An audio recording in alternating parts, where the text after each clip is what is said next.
A Rádio USP apresenta USP Analisa. Meia hora analisando assuntos atuais que envolvem a vida do cidadão e da universidade, sempre com um convidado especial. USP Analisa.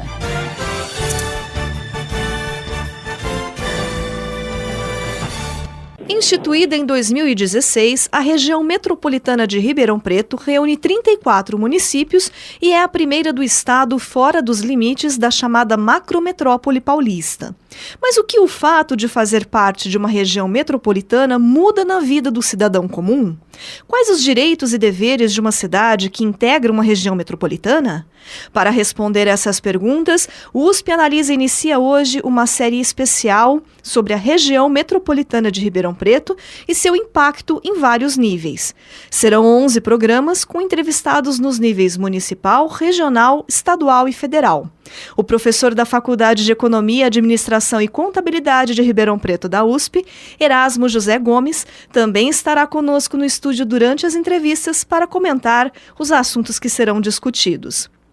Nesta semana, vamos conversar com o subsecretário de Assuntos Metropolitanos do Estado de São Paulo, Edmur Mesquita, que vai explicar como funcionam as regiões metropolitanas e o processo de implantação delas no Estado de São Paulo. Subsecretário, seja bem-vindo ao USP Analisa. Muito obrigado, Thaís, e me coloco plenamente à disposição para que a gente possa estabelecer essa relação de diálogo e, sobretudo, também para que nós possamos refletir acerca dos caminhos e dos objetivos das regiões metropolitanas que foram instituídas no estado de São Paulo, como também as aglomerações urbanas. Então, eu julgo ser muito positivo esse nosso encontro.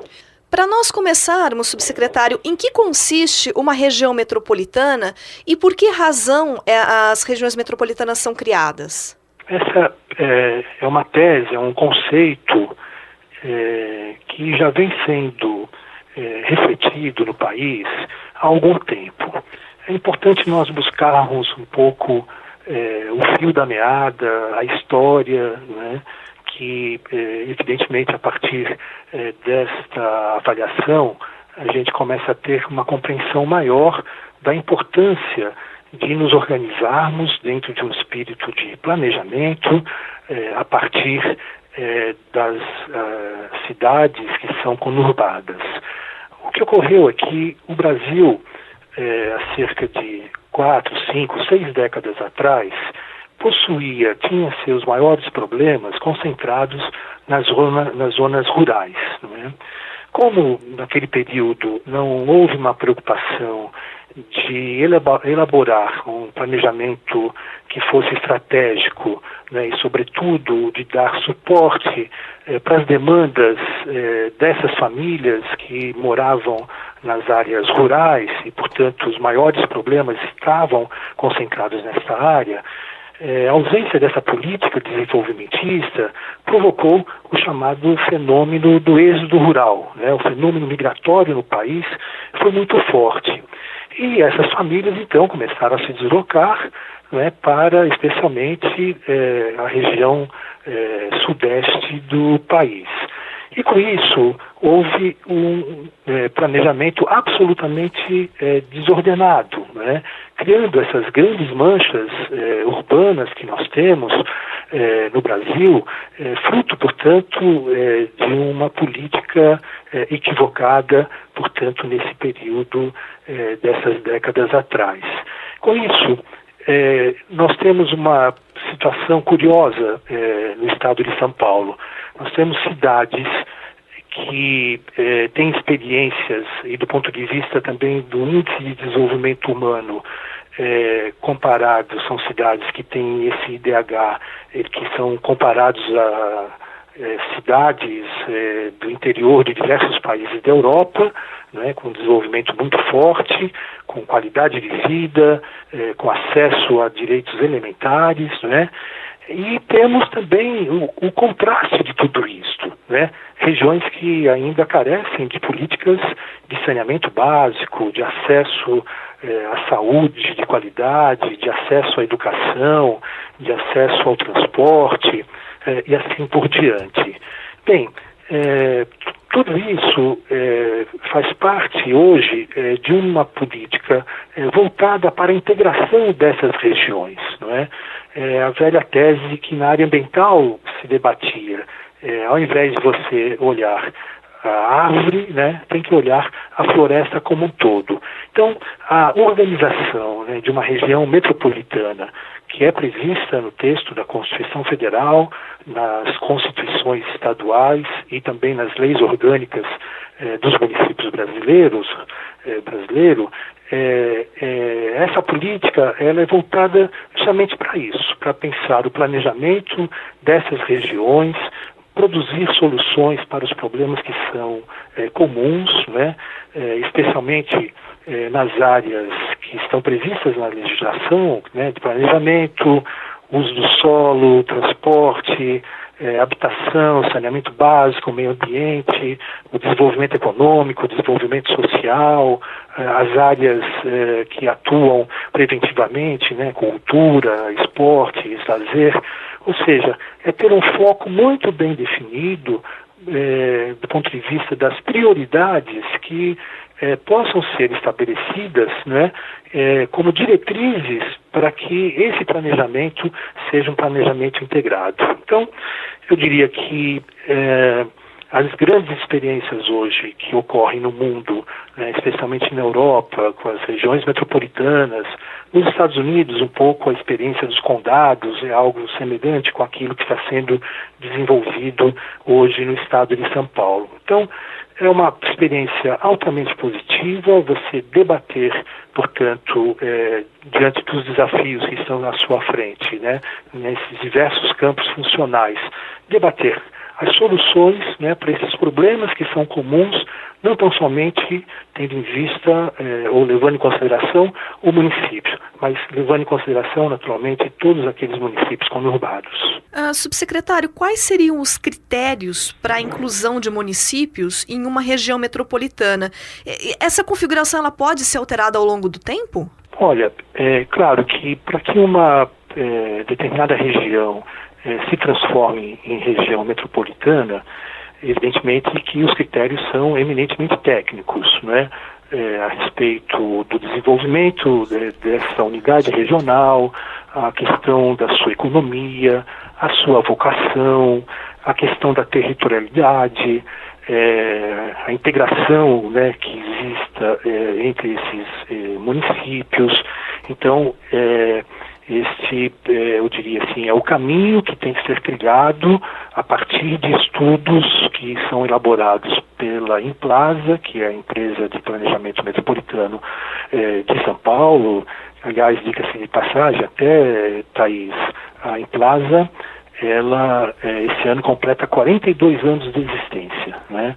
E forjou técnicos da melhor qualidade, técnicos voltados para a área de planejamento, para a área urbanística, né, para a área do direito, e confere, portanto, uma atuação muito focada, né, nesses problemas a respeito do planejamento de cada uma dessas regiões que foram criadas. Então, eu diria que quando é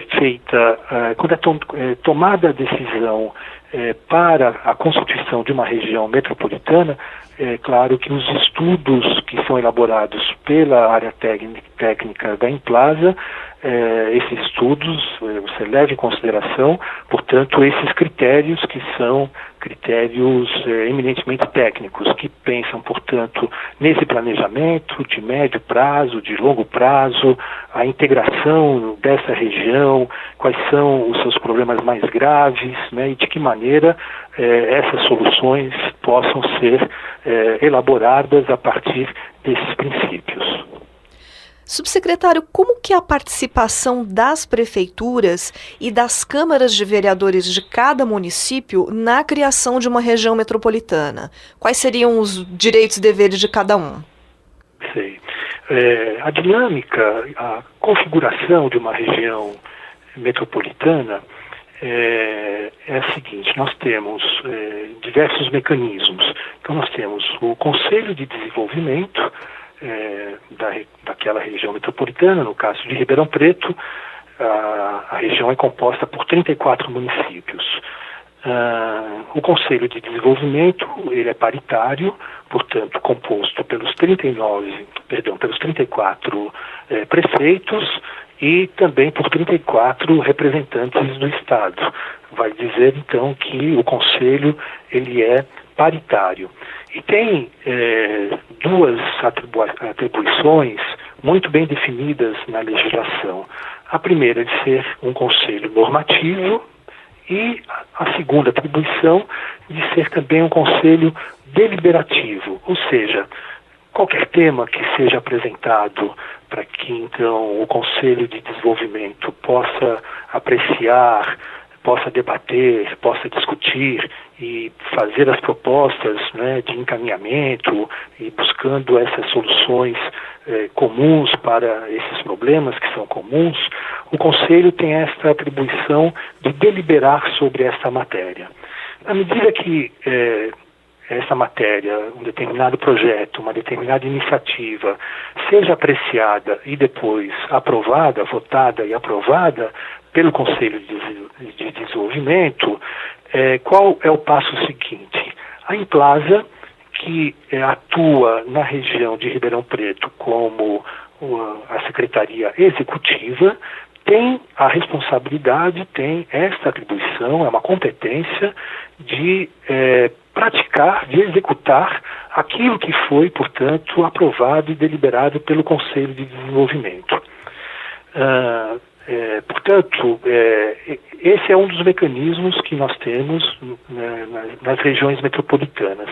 No caso de Ribeirão Preto, nós vamos criar, ainda muito provavelmente, possível que o governador Geraldo Alckmin, ainda antes de sair do governo do Estado de São Paulo, é possível que ele encaminhe o projeto de lei ao Parlamento Paulista, criando a Agência Metropolitana.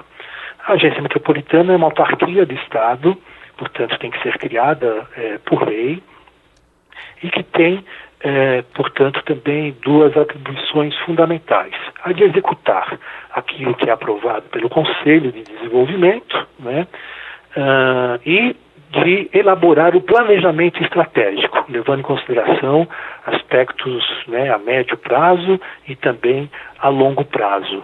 É uma empresa, é uma autarquia relativamente enxuta, na média com 18 a 20 funcionários, composto pelo diretor executivo, diretor administrativo, diretor técnico, depois assistentes técnicos, que têm, portanto, cumprem com esse papel de executar aquilo que foi aprovado pelo Conselho e de elaborar esse planejamento a médio prazo e também a longo prazo.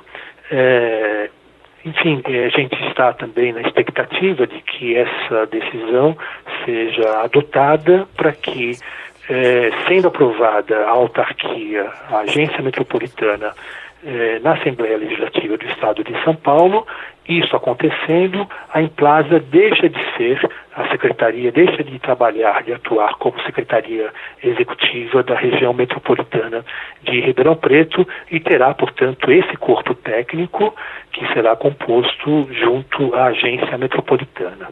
Bem, a partir daí, um outro instrumento será criado que vem a ser o Fundo Metropolitano, o Fundo de Desenvolvimento Metropolitano, que estabelece critérios de investimentos, né, das prioridades e das diretrizes que são fixadas na região metropolitana, seja ela qual for, e com recursos tanto do Tesouro do Estado, como também do Tesouro de cada um dos municípios que, portanto, participam daquela região metropolitana.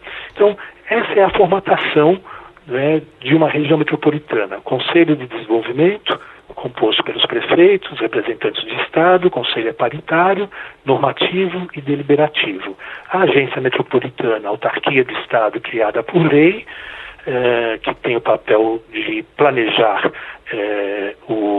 a região como um todo e também de executar aquilo que é aprovado pelo Conselho. E o Fundo de Desenvolvimento Metropolitano, que é justamente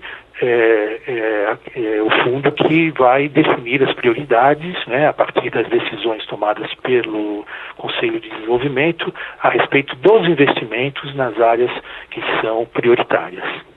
Subsecretário, por gentileza, a questão do Fundo de Desenvolvimento Metropolitano, é preciso haver um rebatimento nos PPAs e nas leis orçamentárias também, não é?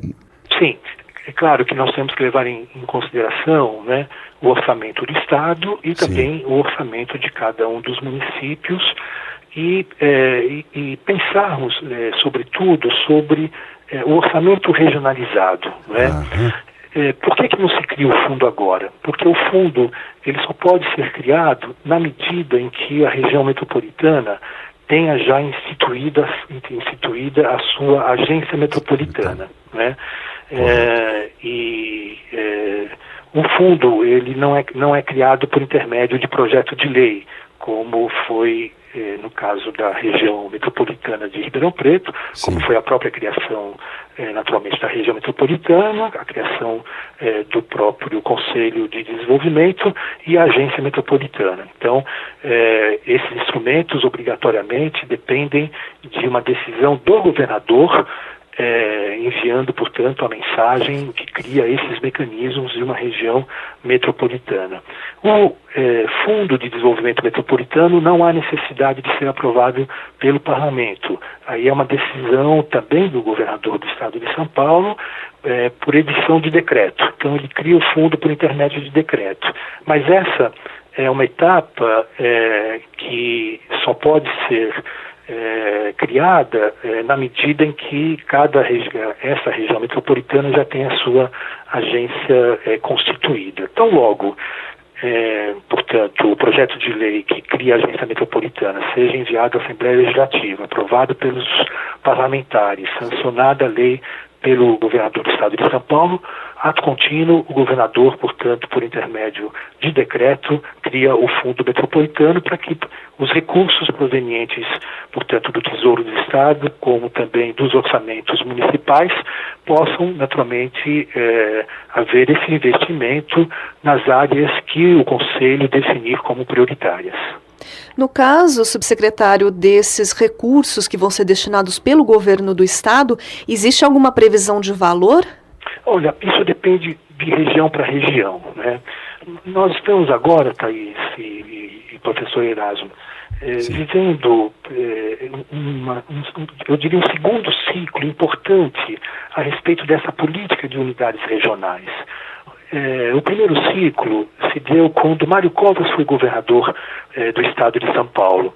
Ele criou a região metropolitana da Baixada Santista, que é composta por 9 municípios, portanto isso há 20 anos atrás, né? E depois, na sequência, foi criada a região metropolitana de Campinas, que é um pouco mais nova, tem algo em torno aí de quase 18 anos. São duas experiências muito exitosas, né? Porque também, claro, já tem uma experiência acumulada positiva, a integração é muito forte, a participação dos prefeitos é muito forte, a participação da sociedade também é muito destacada, e, portanto, esse foi, eu diria, o pontapé inicial, foi o primeiro passo que foi dado dentro dessa visão, desse conceito de integração regional. Então, isto por intermédio do Mário Covas, que cumpriu esse primeiro ciclo.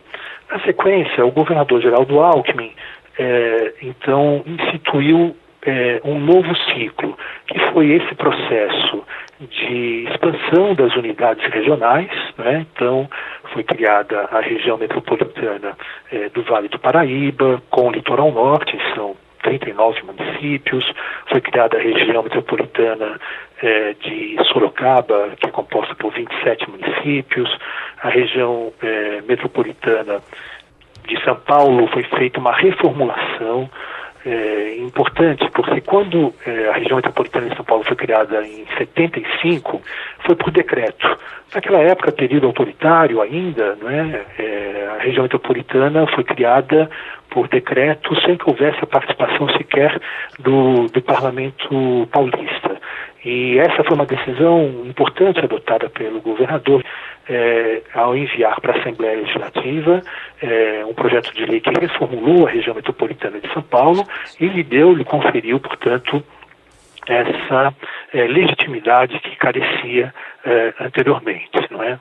Foram criados também os aglomerados urbanos de Piracicaba, que é um aglomerado composto por 23 municípios, e o aglomerado de Jundiaí, que é composto por 7 municípios. E a região metropolitana caçula, que é, portanto, a de Ribeirão Preto. Exceto a região metropolitana de Ribeirão Preto, o conjunto desses municípios que estão nessas outras regiões metropolitanas e nas aglomerações urbanas, eles formam essa chamada macrometrópole paulista. Para vocês terem uma ideia, e os ouvintes da Rádio USP, é impressionante.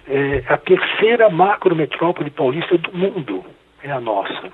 Vale dizer que, do ponto de vista... nós só perdemos para a região metropolitana de Tóquio, no Japão, e para Nova Delhi, na Índia.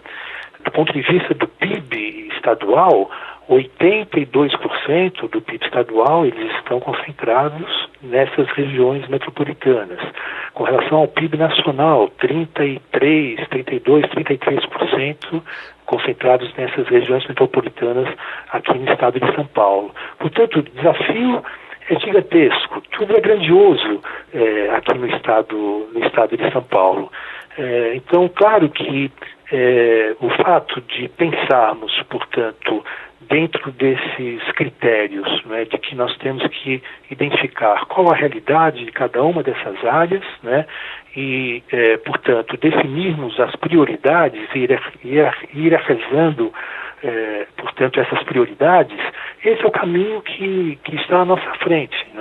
E temos experiências muito positivas ao longo desse período, desse ciclo. Temos experiências muito bem sucedidas em diversas regiões. Quando elaboramos a agenda metropolitana, investimentos, essa agenda metropolitana, nós conseguimos fazer investimentos em cerca de 6 regiões, algo que chegou aí em torno de 24 bilhões de reais de investimentos, levando em consideração essas unidades regionais, as prioridades que foram estabelecidas pelos prefeitos dessas regiões, pela sociedade, de comum acordo com o governo do estado de São Paulo, espírito de parceria e, sobretudo, de pactuação. Então, essas experiências, claro, que podem ser levadas em consideração para todas as unidades regionais, levando em consideração, portanto, essa realidade regional. Subsecretário, a gente comentou um pouquinho a respeito do Conselho de Desenvolvimento, da região metropolitana. No caso aqui de Ribeirão Preto, as principais demandas apontadas pelos prefeitos, durante as reuniões desse conselho, geralmente são relacionadas a saneamento, meio ambiente, segurança e iluminação pública. Em relação a outras regiões, essas demandas elas são comuns? Qual que é a opinião do senhor sobre os trabalhos do conselho aqui em Ribeirão Preto? Esse é um problema hoje do mundo inteiro. Nós criamos na região de Ribeirão Preto o chamado GAMESP, que é o Gabinete de Ações Metropolitanas, Estratégicas de Segurança Pública.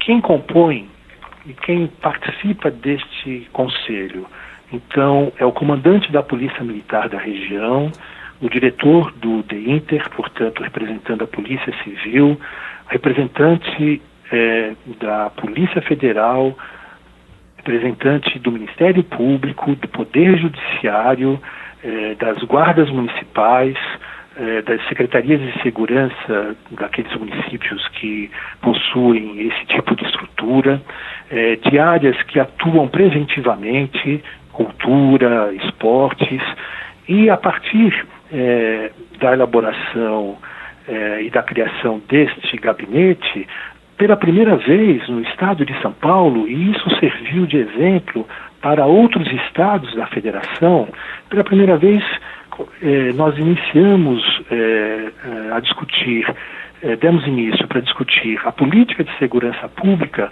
não hoje enxergando somente um município, né, mas definindo, portanto, essa política de segurança pública dentro de uma visão regionalizada. Porque alguém que cometa algum tipo de crime, né, o criminoso, ele é um cidadão metropolitano, né, porque ele mora numa cidade, comete um crime naquela cidade, ou um assalto, o produto desse assalto ele leva para a família dele numa outra cidade, ou seja, ele circula no âmbito da região, né? Isso sem falar naquelas estruturas que estão já mais articuladas, mais organizadas, o crime já é mais organizado, né? E o GAMESP, das experiências que nós temos acompanhado, tem dado um exemplo extraordinário, né?